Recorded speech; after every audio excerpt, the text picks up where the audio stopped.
project is held leadership roles in student groups, Hope for Health, and the Surgical Interest Association. Outside of university, enjoys all forms of sport and has umpired Australian rules football for many years, including multiple grand finals. So please welcome him up. Maybe just a bit of touch open. I don't know if people are still moving around or not. Hopefully more people.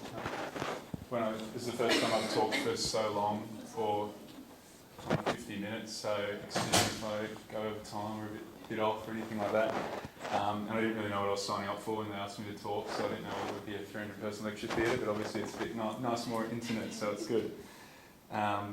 So yeah, very, very informal, very casual. Feel free to interrupt, ask questions like that any time. Thanks for the introduction as well. So when I talk about the Sumba project, most people think of Zumba and ask me what's the Zumba project, and we talk about, they have no idea what it is, so that's the first thing that jumps to people's minds, and I usually have to tell them that it's not actually about Zumba, although Andy and Nick are from the project as well. We've been trying to think of a way to incorporate a Zumba for Sumba fundraiser or something like that, so if anyone's got any bright ideas, I'd love to hear them. But Sumba's this island here, so it's an Indonesian island, and it's situated halfway between Bali and Timor, so Bali's just there if you can make that out. So really close to Australia, but nowhere near the living conditions of Australia. And I'll tell you a bit more about the island in a sec. It's a pretty magical place, but that's just a bit of background for the name of the project. This is us when we started in 2013, so very quickly Andy came up to me one night and said, I've got this idea to help out this island in Indonesia. I've got some family, friends and contacts there, and would you like to get on board and help out? And I said, yeah, I love Indonesia, I grew up in Perth, I love the Indonesian people, I love the lifestyle, I'd do anything I can to help them out. And when I said that, what I really meant was that. So growing up in Perth, I've been to Bali a few times, and that's all I really knew of Indonesia and the Indonesian people, but I did genuinely I really enjoyed going over there and working with Indonesian people, so I was excited to get on board. So I did originally, when I first made this talk, went through the whole nitty-gritty of the project, how we started, what we've done, things like that, and I don't know, did anyone go to Damon's session before, Damon Joseph? I did a one-on-one session with him last week about this talk in preparation for the conference, and he made me kind of think about what I've actually got out of the project and what I could pass on to others. So that's what I've kind of changed it a bit, and he made me write down some things that came to my mind in what I've really learned from doing the project, and how I could share that on. And I just came up with a few buzzwords, which are these ones here, and it's just by complete accident or fluke that they also managed to start with P. So I'm going to take credit for that. And they end up being a nice 4 words, but the thing that struck me is they're not anything special. I'm not reinventing the wheel or anything of this, but this is the 4 kind of qualities that I've really got over the last 2 years of working with this project. And just today, so was everyone at the keynote this morning? The stuff with those guys. So first we had the guy Clinton talking about the welcome to country, and he was big on about perspective, and his whole passion in his leadership is educating people about the perspective of the Aboriginal people and the traditional owners of the land. And so that's one of the things I've came up with. Professor Shoemaker, he was talking about people and how to get people together in order to get to make leadership happen. So he had that brilliant slide where the first violinist doesn't make the orchestra, but the rest of the orchestra does, and the surgeon doesn't make the operation, but the rest of the team does. And so people was a big part there.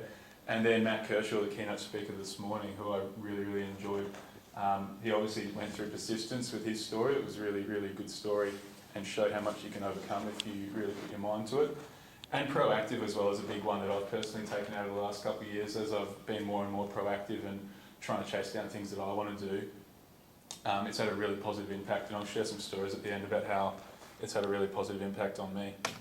So this is the island of Sumba. As you can see, it's pretty bloody beautiful. It's a nice shot there, so it's just really green, lush rainforest everywhere. This is from the trip. I've only been there one time in June this year. And so we were driving around the hills and we stopped to stretch our legs, and that's a photo of the view just from where we stopped to stretch our legs, and I thought it was pretty special to look out over a coast like that, and this is all untouched. And this, on one of the days off we had over there, went down and checked out one of the local beaches, and that's my head just there swimming in this beach. So obviously it's a really beautiful island, and that's really given me the passion to keep working. with these people. But not only is it a beautiful island, but it's got a really, really rich and traditional culture. So they're one of the oldest known cultures on the earth. They've got the oldest traditions dating back thousands and thousands of years. This is a typical Sumbanese village, and they've got these thatched huts. This is what they live in, this is what the families live in. And they're built like this with the thatch kind of straw, and some of the newer ones have tin, but they're all designed in this same certain shape. And what it all comes back to is their culture is called Marapu, and it's the ancient culture or religion that they believe in. And it all comes down to, I'm no expert, but I'll try and paraphrase this, it comes down to the ancestors, and the ancestors are the ones who look down on them, and that's what they live their life for, is to please the ancestors. So if you do good things by the ancestors, they'll reward you with a good year, and if you annoy or piss off the ancestors, they're going to punish you and you're going to have a bad time. So that's the kind of summary of their religion. So they build these houses and they've got these massive spires or peaks on them, and that's where the ancestors are supposed to live, so they give lots of room for the ancestors. The people themselves, or the families, sleep on fat bamboo kind of floors in there, and they can sleep up to dozens of people in one hut. And below the huts is this area for the animals, and there's a big animal culture on Sumba. There's dogs running around, there's chickens running around, there's pigs running around, and water buffalo and things like that. The other part of their culture that you see in their villages is these massive tombs, or megalithic tombs, or shrines, I guess you could call it. I don't know the proper name for them, but they're a really important part of the culture, and they're in the centre of every village. And that's when they have funerals or burials, they celebrate around these shrines to the ancestors, I guess. This is a short clip I got from a Vice documentary. If anyone's interested, you can YouTube it, but it's about a festival they have every year called Pasola. And the idea of Pasola is all of the warring clans for thousands of years used to have this festival, goes for about a week. They get on horses and they throw spears at each other. And the idea is that to spill blood on the land to fertilise the crop, and to give a good harvest, you need